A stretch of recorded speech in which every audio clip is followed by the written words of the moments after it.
Good day, ma'am.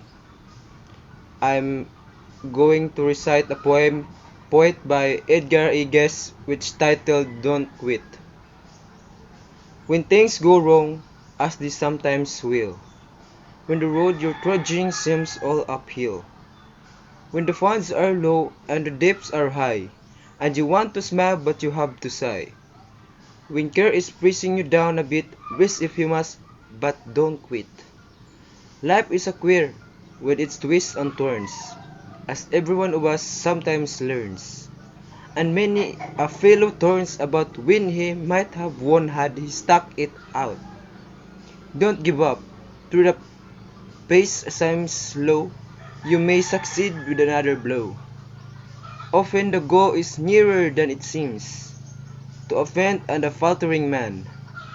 Often the struggler has given up when he might have captured the victor's cup, and he learned too late when the night came down how close he was to the golden crown. Success is failure turned inside out, the silver tent of the clouds of doubt, and will never can tell how close you are. It may be near when it seems afar.